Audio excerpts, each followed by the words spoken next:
Orang yang sering jajan itu rata-rata orang hiperseks. Ya. Laki-laki itu nakal, udah berhubungan dengan luar, berobat 2 hari, 3 hari obat itu, satunya belum mati. Wah, laki-laki itu hanya 2 penyakitnya, diobati 2 macam obat, jeng, sembuh. Paling 3 sekarang ya.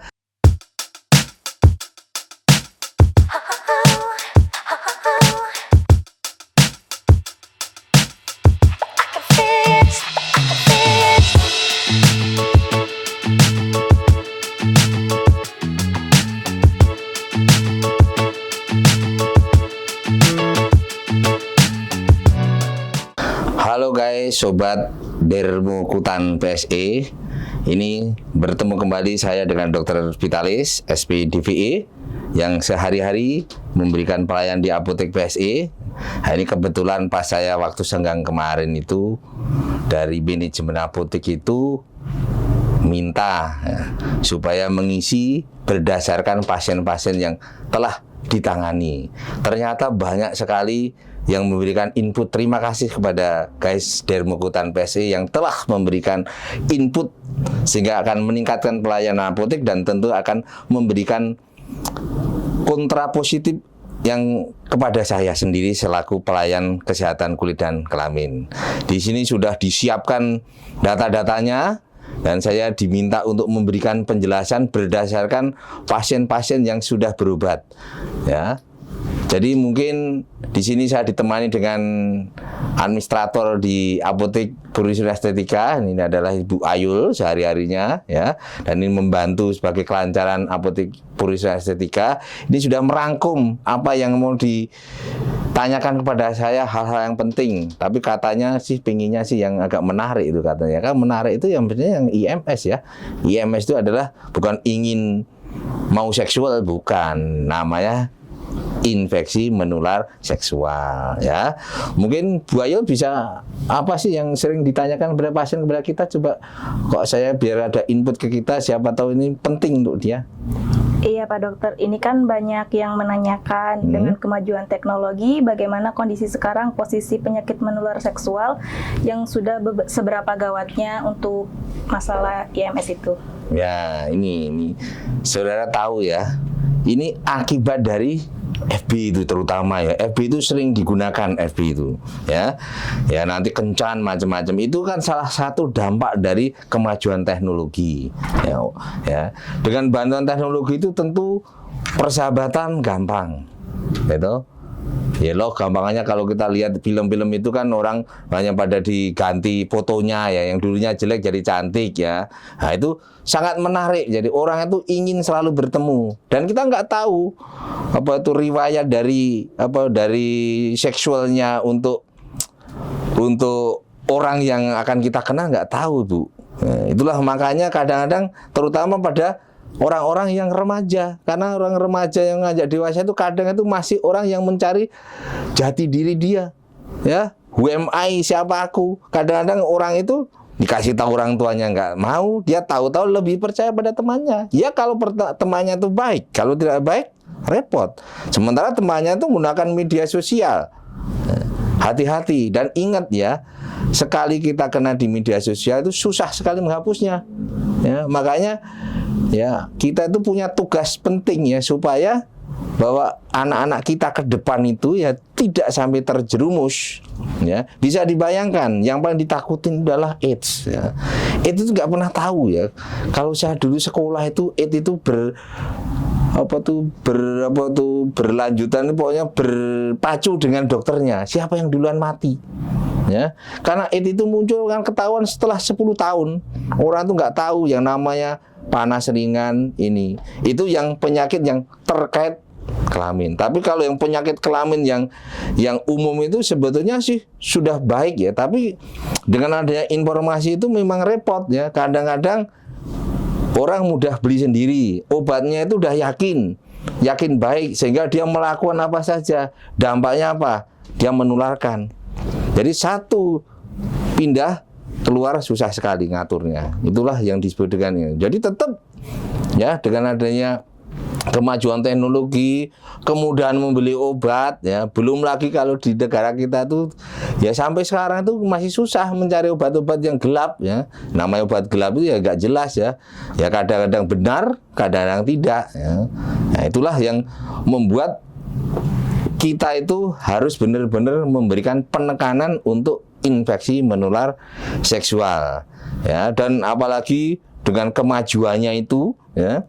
Sekarang itu orang itu dengan adanya narkoba itu selalu terkait. Jadi kalau kita bicara infeksi menular seksual itu narkoba juga, karena penyakit narkoba tertentu, ya, itu yang meningkatkan nafsu. Kayak misalnya contohnya itu adalah yang psikostimulan, ya, menggunakan ekstasi itu, ya. Tidak usah ekstasi lah mungkin, ya, orang yang amfetamin saja itu bisa meningkatkan. Itulah yang repot.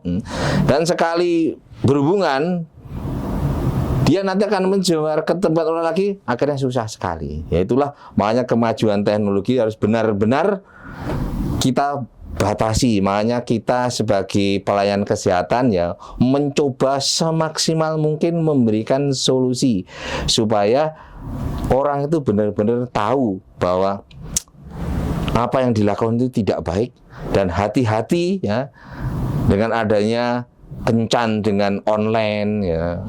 So, kita nggak usah dipungkiri lah, ya. Kalau kita nggak usah menutup mata, itu kadang-kadang ada HP. Saya aja dalam prakteknya pernah itu orang dari Malaysia ngasih SMS ke saya, ya. Orang dari mana itu, hampir Batam atau apa itu, ya. Itu kalau kita nggak sadar, iman kita nggak kuat, yang ya repot, ya.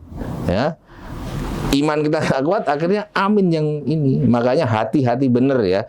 Ya, istilahnya kita bener-bener harus bisa-bisa memilah-milah sebelum memilih, ya. Apalagi kalau kita main di medsos, hati-hati bener, ya. Ya. Kadang-kadang saya sendiri kalau menjelaskan kepada pasien, ya, pokoknya kita itu jangan pernah merasa yakin bahwa orang itu baik. Sebetulnya tidak baik juga, karena kita itu jadi orang yang kontra negatif, ya. Ya, tapi ya dengan era ini, ya, kita istilahnya lebih waspada, milih sosmed, milih grup. Kalau ada sesuatu ya harus dijelaskan, ya. Tapi ya susah sekali. Ditutup situ-situ banyak lagi, ditutup ini banyak lagi. Itulah yang membuat kenapa sampai saat ini tuh IMS itu susah diberantas dengan adanya kemajuan itu, Bu. Ya, itu mungkin yang bisa saya jelaskan, ya. Iya, terus ini juga ada lagi Pak Dokter. Orang awam kesehatan itu kan tidak banyak yang tahu penyakit menular seksual itu perlu penekanan khususnya itu seperti apa. Terutama kan untuk kaum hawa, itu banyak yang khawatir kalau misalkan sudah terkena penyakit tersebut. Jadi secara umum itu memang penyakit menular seksual yang sebenarnya ada dua penyakit menular seksual itu. Yang murni penyakit menular seksual itu ada, hanya contohnya ya sipilis, ya, umumnya sipilis, gonore, ya, kemudian non gonore, ya, kemudian ada 5, ada 4, ya. Kemudian ada radang atau infeksi pada serviks, ya. Itu, ya, itu yang klasik, yang dikatakan IMS yang murni, ya. Tapi ada penyakit yang ditularkan melalui kontak seksual, ya. Ya, contohnya, ya. Ini yang sering terjadi adalah pada kasus-kasus kutil kelamin. Kutil kelamin dulu masuk pada penyakit menular seksual yang benar-benar dia ditularkan hanya bisa itu. Ternyata ada bukti penelitian bahwa dia orang yang membersihkan di tempat toilet yang jernih, kebetulan di situ ada partikel virusnya, bisa kena. Ya, untuk wanita sendiri itu memang, ya, saya katakan memang susah, ya, wanita itu, ya. Ya, wanita itu susah, ya. Susahnya itu memang satu, kalau dia yang ditularkan penyakit tertentu itu adanya di serviks, dan itu tuh kadang-kadang itu, atau leher rahim itu kadang-kadang nggak ketahuan, Bu, ya. Dan yang nakal itu biasanya laki-laki. Laki-laki itu nakal, ya. Umumnya dia penyakitnya itu hanya 2 yang paling banyak, GU sama yang non GU ya, atau gonore GU itu ya, yang kencing nanah, yang satunya mungkin tidak nanah. Pada yang memberatkan itu yang tidak nanah. Taunya orang itu ngobatin di luar itu ngobatinya adalah yang nanah, jadi udah yakin. Sementara beda waktunya, kalau dia itu 3 hari kena, kalau dia 7 hari. Orang nakal sekali, ya. Laki-laki itu nakal, udah berhubungan dengan luar, berobat 2 hari, 3 hari obat itu, satunya belum mati, ninggalin ke istrinya. Nanti istrinya yang kena. Nah, wanita yang kena itu dampaknya banyak. Kalau dia itu sudah kena di leher rahimnya, dia nggak ketahuan, sakit juga kagak. Yang nanah dengan yang GU saja nggak ketahuan, apalagi yang tidak nanah. Tapi kalau itu dibiarkan bahaya. Banyak kasus-kasus misalnya orang hamil di luar nikah itu, hamil yang di luar rahim itu kebanyakan kalau terjadi, ya bukan semua, itu adalah ada infeksi itu. Ya, itu hati-hati sekali. Ya. Itulah makanya walaupun WHO itu sudah memberikan ini ya, stressing dengan obat-obat pencegahan, tapi saya pikir pencegahan itu kurang kuat ya kalau untuk itu, karena dosis yang diberikan itu tidak ya. Kalau misalnya dia harus 7 hari, dia hanya diberikan 1 hari. Ya, saya ya bukan kok tidak yakin ya, tapi sebagai pelayanan kesehatan, kalau memang dia orang itu laki-laki ya itu. Jadi dampaknya pada perempuan itu ya, dampak pada perempuan ya. Dan ingat ya, perempuan itu memang sekali dia kena itu nanti akan mempengaruhi lingkungan. Jadi dari serviksnya infeksi, nanti situ kan mempengaruhi keasaman. Jadi nanti terus asamnya itu meningkat atau basanya meningkat, penyakit lain yang bisa muncul. Makanya wanita itu lebih sulit pengobatannya dibandingkan laki-laki, dan dengan risiko yang akan tinggi, apalagi kalau misalnya kena kutil ya. Kutil itu kalau kutil kelihatan nggak apa-apa, karena kutil itu bisa masuk di dalam serviks. Ya itu memang wanita itu kalau IMS itu bukan kok kita nyalahkan pria ya, wanita itu terdampak dan sulit penanganannya. Itu kalau sulit. Tapi kalau wanita kena itu bisa kan menyebarkan. Contohnya kalau orang terjadi pada kasus itu ya, di dalam nggak ketahuan ya toh, ada kutil kecil di situ ya, misalnya pekerja seks komersial yang tidak ada tidak ada pengobatan rutin dari dinas kesehatan, bahaya. Kenapa? Dia akan menularkan. Dampaknya seperti yang saya jelaskan, bahwa ini dengan kena, dia keluar dengan istrinya menularkan. Itu berapa sel-sel yang akan ya, yang akan muncul, sehingga itu akan menyulitkan. Itulah kenapa ya wanita itu harus stressingnya itu benar, khusus untuk IMS, terutama penyakit-penyakit yang meningkatkan risiko kejadian komplikasi yang berat. Yang paling sering ditakuti kan biasanya kutil kelamin ya, kutil kelamin dengan yang seri tertentu atau penyebab varian HPV tertentu. Itu mungkin Bu ya. Terus ini Pak Dokter, gimana caranya biar mereka itu sadar dan mau berkomitmen untuk tidak menularkan, terutama kepada orang terdekat atau orang yang beresiko tinggi? Ya, ini yang susah ya. Suruh tidak menularkan pencegahan. Karena kalau sudah begini nih, gitu, begini nih susahnya itu nih ya. Ini keterkaitan kadang-kadang orang itu termasuk yang hiperseks. Ya. Orang yang sering jajan itu rata-rata orang hiperseks. Ya. Jadi dia itu selalu pingin lagi dia, makanya tidak puas dengan istrinya, tidak puas dengan satu, ganti lagi. Ya. Padahal kita belum tentu bersih ya. Sebetulnya digariskan gampang ya. Kalau kita mau mencegah supaya nggak terjadi itu, sebetulnya ada 4 kata ya sebenarnya dalam huruf Indonesia ya, namanya ABCD ya. A-nya itu adalah abstensia ya. Jadi tidak melakukan perbuatan, tapi apakah mungkin orang hiperseks? Ya, itu susah loh. Nah, susah.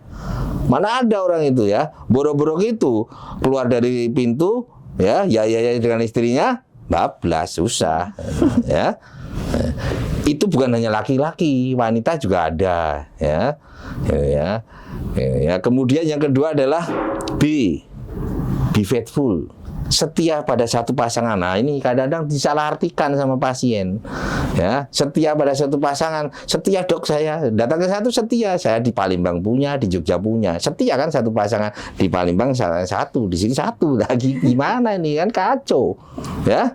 Nah, itu. Jadi pertama itu B itu adalah be faithful ya. Setia pada satu pasangan. Artinya ya jangan kalau satu ya satu, kalau sudah cerai ya. Ya. Kemudian kalau nggak mampu baru kita gunakan senjata yang ketiga, pakai kondom. Ya, kondom ya. Yaitu satu-satunya, apalagi kalau sudah kena penyakit kutil ya. Saya pernah mengikuti kongres internasional ya. Kutil itu ya sebetulnya selama hidup tuh harus pakai kondom. Nanti muncul masalah juga gitu, kalau orang itu ingin punya anak, gitu.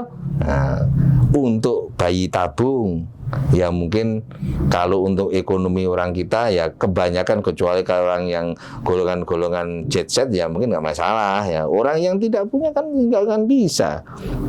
Ya, itu susahnya begitu. Ya, itu ya kondom ya. Kemudian apa tuh yang D itu, sebenarnya D itu tidak wajib, artinya ABC yang umum. D itu drug ya. Drug itu adalah ini, hindari drug ya. Ya. Makanya orang sering terjadi, kenapa terjadi AIDS bareng sipilis bareng itu ganti-ganti pasangan. Pesta seksual orang ekstasi ya, ganti-ganti pasangan di itu. Itu yang terjadi. Makanya kalau bisa itu ya, dan kalau bisa ya, kalau tidak mampu Departemen Kesehatan sudah memberikan paket tindakan dengan obat yang pencegahan. Tapi pencegahan hemat saya jangan terlalu mengandalkan itu ya. Kalau bisa tetap pada satu pasangan ya, kemudian ya pakai kondom terutama pada penyakit tertentu ya, yang ya itu yang kesulitannya kalau orang yang kutil itu ya. Makanya itu ada salah satu yang menyulitkan pada wanita itu ketika dia tidak punya anak. Nggak tahu kalau kondomnya dipecah di depan, itu belum pernah ada penelitian, saya belum pernah lihat ya, misalnya kondom dipecah di situ, nggak tahu ya. Mungkin itu Bu, apalagi ya. Ini juga banyak teman saya Pak Dokter yang periksa, terutama wanita, selalu merasa dirugikan. Itu bisa dijelaskan biasanya tuh ditakutkan sama wanita terkait infeksi menular, itu seperti apa? Ya terkait dengan yang tadi ya, wanita itu mungkin ditakutin tuh jujur saja yang sebenarnya adalah terkait dengan komplikasinya ya. Penyakit dengan komplikasi yang berat itu ya jelas yang penting adalah kutil kelaminnya. Tapi harus diketahui bahwa tidak semua kutil kelamin itu bisa menimbulkan kanker. Tapi nggak ada ukurannya. Misalnya orangnya lemah jadi kanker. Ada yang pasien itu orangnya sehat, orang itu ganti-ganti jadi kanker. Ya. Itu ya tidak ada ukurannya. Jadi orangnya itu harus lemah, orangnya itu harus misalnya golongan darah kan sering-sering dikait-kaitkan itu ya, orang-orang itu nggak ada ya. Yang jelas di situ mungkin saya belum begitu jelas ya, mungkin ada orang-orang tertentu, karena kalau kanker itu nggak mungkin orang terjadi ya, biasanya ada orang dengan petanda genetik tertentu ya. Dalam ilmu kedokteran itu ada bahwa sel-sel itu ada sesuatu tanda positif tertentu yang itu kan membantu memudahkan kejadian itu ya. Contoh yang gampang, misalnya aku tadi sudah waktu dulu podcast sebelumnya saya bilang nih, infeksi virus itu bisa mempermudah alergi. Orang minum obat nggak tahu dia punya penyakit virus alergi. Jadi sebetulnya kalau orang minum sakit virus alergi itu yang salah bukan pasiennya, yang salah dokternya. Ya, itu hati-hati ya. Kalau yang khusus ini yang kanker ini memang nggak ada ukurannya. Memang ada patokannya. Kalau dia itu kutilnya besar, itu memang cenderung risiko untuk menimbulkan keganasan. Tapi tidak mesti. Ada kutilnya yang sedikit besar. Makanya itu yang benar-benar memberatkan, itu adalah stressing ya. Makanya pemerintah sudah memberikan solusi ya, pada orang-orang usia aktif sudah mau diberikan vaksinasi untuk HPV ya. Nggak tahu yang 4 valen atau yang 9 valen. Kalau yang terakhir adalah 9 valen ya, itu lebih protektif ya. Dan orang itu selalu menanyakan, kalau orang mau vaksin itu apakah dia itu mesti tidak terjadi kanker atau tidak menjadi infeksi. Yang jelas itu tetap masih bisa infeksi, tapi tidak akan berat. Tapi risiko untuk kejadian kanker itu sangat minimal Nggak ada yang penelitian, nggak ada, sangat minimal. Karena itu nanti makanya tujuannya ya wanita yang punya stresor ini ada risiko itu ya, risiko wanita itu biasanya ganti-ganti pasangan, ya pekerja seks komersial, ada HIV ya, mestinya tentunya harus ada penambahan diet tertentu, minimal vitamin-vitamin yang meningkatkan respon terhadap virus, ya.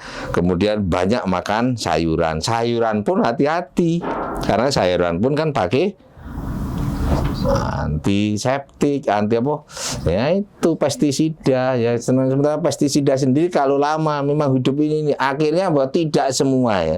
Jadi jangan takut, ya. Kalau gitu nanti semua mati, ya. Kalau saya tuh sampai kanker itu tidak semua orang kena. Contohnya ya, orang yang perokok berat pun tidak kanker, tapi yang pasif pun bisa. Tapi kalau orang itu tidak punya genetik tertentu, ya sayangnya sampai saat ini nggak ada tanda-tanda genetik tertentu bahwa orang itu kena, bahwa ini tuh risiko kejadian kutil. Misalnya orangnya yang kalau cewek montok atau yang macam nggak ada, yang rambutnya blooding nggak ada, yang misalnya dia itu bulunya banyak juga tidak ada. Itu Mbak yang susahnya, ya. Iya, yang terakhir Pak Dokter, mungkin Pak Dokter bisa memberikan penekanan yang perlu dilakukan kepada para wanita untuk menghadapi kasus penyakit menular. Khusus untuk wanita, ya, saya itu memang sengaja, ya, dimanapun saya memberikan ujian itu saya selalu senang menanyakan wanita, karena laki-laki itu hanya 2 penyakitnya, diobati 2 macam obat sembuh, paling 3 sekarang, ya. Wanita itu sangat kompleks, ya. Ini kita bicara masalah penyakit kelamin. Kalau penyakit kelaminnya, ya, penyakit kelaminnya sendiri itu yang justru ditakutin itu malah justru yang radang atau infeksi pada leher serviks tapi yang tidak bernanah, ya. Karena apa? Itu adalah ringan, karena ringannya kadang-kadang dia malah naik ke atas. Ya, makanya tak sarankan kalau wanita sudah ada risiko keputihan itu ya dilakukan pemeriksaan lengkap dari leher rahim sampai di liang senggama. Itu dengan 3 pemeriksaan biasanya dulu, ya, 3 atau 4 pemeriksaan. Itu yang untuk antisipasi. Moga-moga kita ke depan, ya, di dalam ini, ya, sinergitas antara apotek dan pelayanan bisa sampai segitu. Harapan kita begitu, sehingga tidak hanya angan-angan yang ini aja, nanti kan dituntut para netizen, apalagi kalau udah main gini dituntut, ya. Hati-hati Bu, ya, nanti, ya. Ya itu, ya. Ya, kalau yang nanah itu rata-rata malah cepat, ya. Makanya dan satu masuk penyakit itu masuk semuanya. Jadi satu kena bisa kena semuanya. Makanya sebaiknya kalau sudah ada gitu, ya, periksa ke dokter kulit kelamin. Satu itu, ya. Ya, saya tidak mengecilkan peran dokter umum, ya. Saya dulu juga dokter umum. Saya juga dilatih gitu, ya. Cuma ini keterkaitan dengan kewenangan, ya, dan mungkin dan pengalaman, ya. Ya, kamu lihat sendiri bahwa dokter-dokter umum pendidikan banyak, ya. Rumah sakitnya kurang. Pengalamannya tentunya juga mesti makin lama makin kurang. Bukan jelek dokternya, karena memang situasi pendidikannya. Makanya kalau itu syukur kalau dokter umumnya bisa, puskesmas bisa, ya, karena sekali masuk bisa kena penyakit itu, 4-4-nya wanita itu bisa kena. Makanya harus dicek keseluruhan. Tapi WHO sudah memberikan kemudahan untuk dokter, makanya diobati berdasarkan gejala. Kalau kita tuh jauh dari laboratorium, nggak usah kita periksa semuanya, langsung semua yang ada penyakit gejala diobatin. Seperti yang setelah kita lakukan, baru nanti kalau kita nggak sembuh, kita pikirkan untuk pemeriksaan, ya, karena itu lebih efektif, ya, itu, ya. Jadi itu yang khusus penyakit menular seksual. Jadi hati-hati dengan yang justru yang tidak berat, karena yang non-GU itu peradangannya tidak berat, tidak menimbulkan sakit di pinggang juga tidak, di sini juga tidak, ya, tapi tahu-tahu ngertinya suaminya yang kobol-kobol nanti, ya. Jadi kehamilan di luar uterus, ya, itu ternyata itu kan sayang sekali, ya. Itu kalau penyakit yang lebih parah lagi adalah penyakit yang non ini atau istilahnya adalah terkait dengan sexuality ya. Artinya contohnya misalnya penyakit kutil yang akhir-akhir ini tren pada ditautin ya. Makanya ya saran saya kalau ada kutil ya cepat diobatin. Ya, cepat diobatin kalau sudah benar-benar terkontrol gitu. Cepat untuk dilakukan vaksinasi. Memang vaksinasi tidak akan bisa menjamin tidak akan muncul, tapi minimal dengan vaksinasi itu menurunkan risiko seminimal mungkin untuk kejadian cancer ya. Dan kalau mau vaksinasi jangan selewah ya istilahnya abang hijau. Kalau pilih 4 ya 4 dengan risiko, kalau yang tidak tercover 4 risiko keganasan, kalau yang 9 ya 9 terus ya. Kemarin belum lama saya diadang mantap satunya saya 4 dok ya. Ini bukan masalah ekonomi ya, kalau ini ya masalah untuk apa, efficacy itu, keterhandalan untuk vaksin itu yang harus kita hadapi ya. Itu ya, dan itu harus kita lakukan benar ya, itu ya. Itu yang sering ini. Dan jangan lupa ya, kalau udah wanita sering keputihan, umur-umur tertentu coba lihat ya, jangan lupa dilakukan pap smear ya. Dengan adanya pap smear, tentunya pap smear itu bisa dilakukan sebetulnya dokter kulit juga bisa, dokter umum bisa, tapi karena sudah kewenangannya melekat, umumnya pap smear itu ke dokter kebidanan. Jangan lupa itu ya. Ya, dan yang paling penting selalu adalah makan dengan yang banyak-banyak antioksidan. Ya, antioksidan itu gampang ya. Antioksidan itu menurut saya itu gampang ya. Antioksidan itu sebenarnya oksidasi supaya kena sinar matahari. Paling baik itu mesti yang banyak klorofil. Makanya orang-orang kita di daerah Sunda itu kan pada cakep-cakep ya. Pada cakep-cakep. Kulitnya mungkin karena dia sering makan sayur ya. Itu klorofil ya. Makanya orang yang sering makan sayur terutama hijau itu cukup baik ya, dibandingkan saudara misalnya harus beli obat antioksidan yang 1 tablet bisa 25.000. Pilih yang mana yang terbaik, pilih yang cocok, pilih yang terhadap tubuh, pilih terhadap kantong kita juga. Itu penting kalau pengobatan, karena kalau kita ngobati pun kalau kita tidak tahu semuanya diembat semua nggak bisa. Harus selalu dengan pertimbangan pasien, pertimbangan kesembuhan ya, dan pertimbangan ekonomi ya.